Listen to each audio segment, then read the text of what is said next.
Hello and welcome to video number 6, and we're going to talk about account creation. Okay, so obviously in order to set up the IFTTT ring, you need to have accounts for all of your branded social properties. So in other words, you need to have the username and password for Facebook, for Twitter, for all the other social media properties. Now, obviously, if you already have some, then great. You don't have to create those. But for the ones that you do not have, you want to be able to create those. Now, while that does sound very simple, there's a few things that you really need to focus on. So to make sure that you're successfully able to do this without risking your accounts being closed, and that does happen, we're going to cover a few things that you must do with all of your accounts. In fact, some of our accounts have been banned or closed by mistake because it has to be done a certain way. So you need to make sure that you have everything correct. Now, first, you need to have an email address, preferably a Gmail account or an email account that is reliable. And you need to have one email address for that. Typically, you want to have something that is branded as well, because you never know with these social media platforms if they're analyzing every step of the process. Now, most social media accounts we have found require you to have a unique telephone number.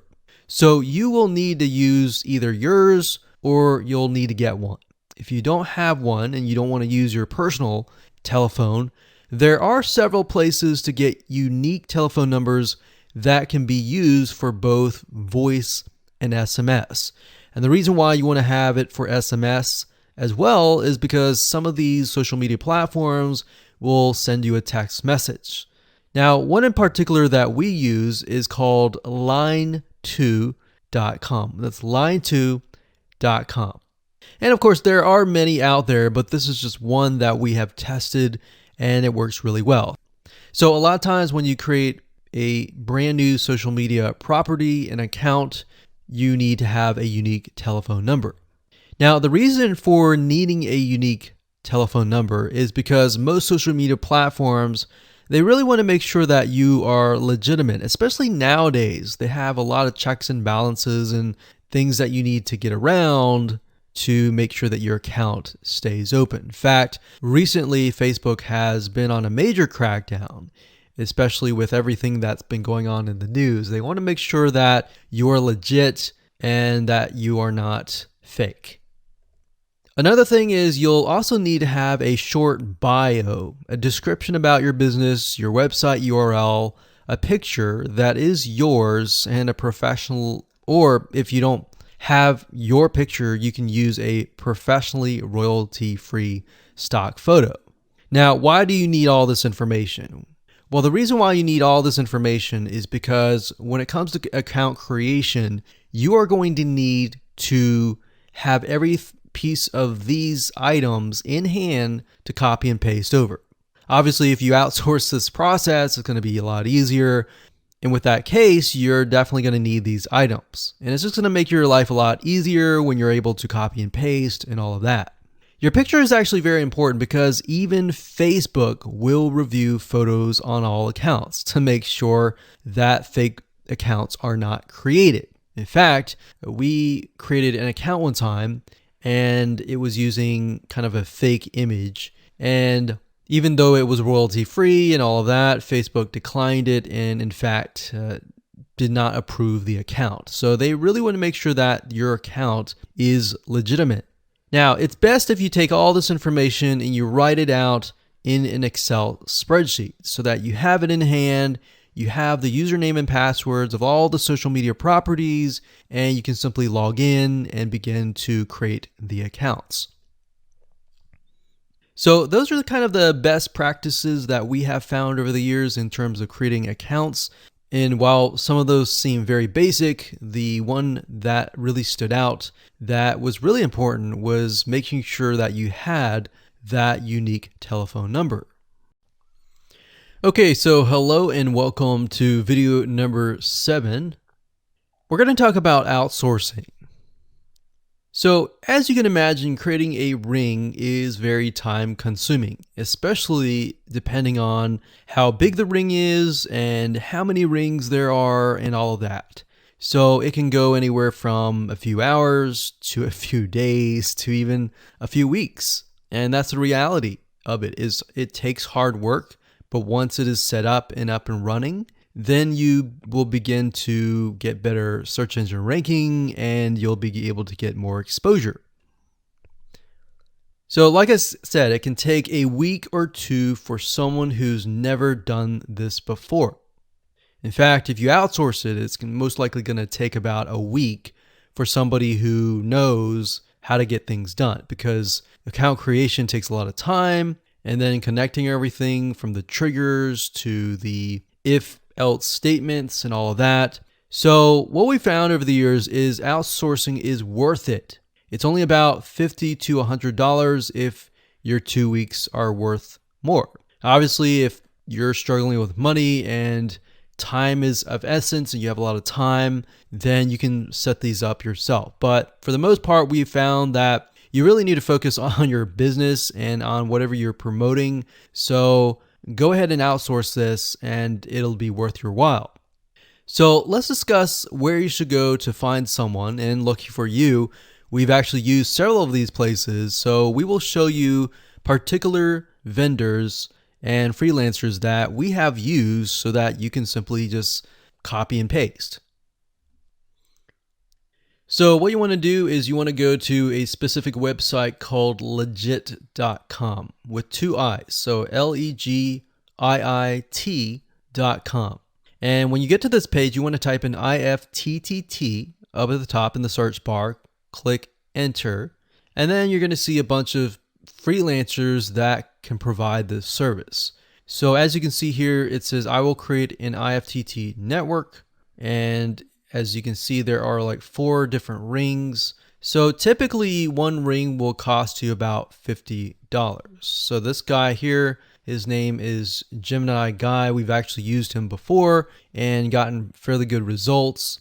And what he'll do is all you have to do is give him the information for, like I said, the accounts, and have the username and password.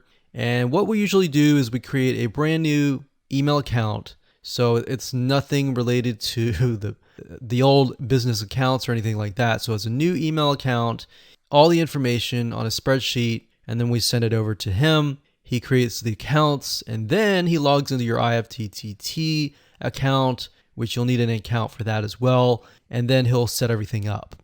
There's a lot of people that are doing this type of stuff. Some are doing like video embeds. And that's another thing with YouTube. One ranking factor is the more embeds, the better.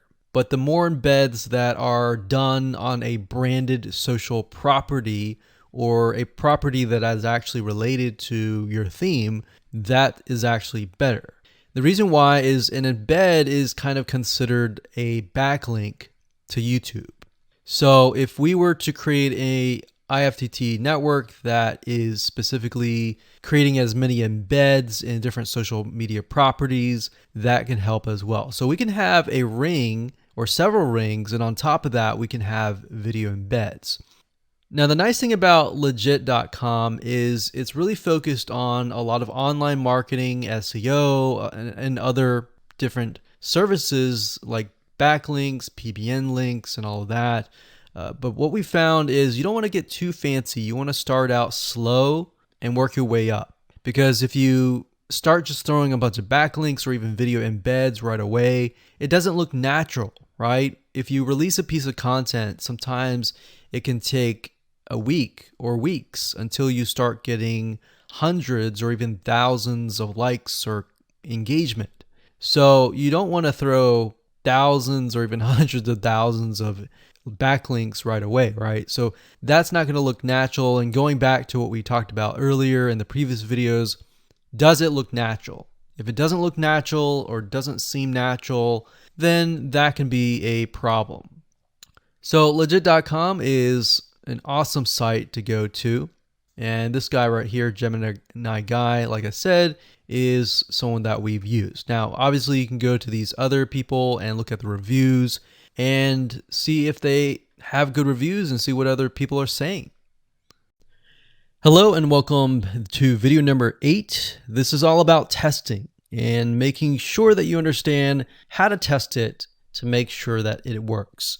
Because I will say, once these are set up, a lot of times, sometimes they work. A lot of times, sometimes one of the items throughout the line does not work. So I'm going to show you how to troubleshoot it.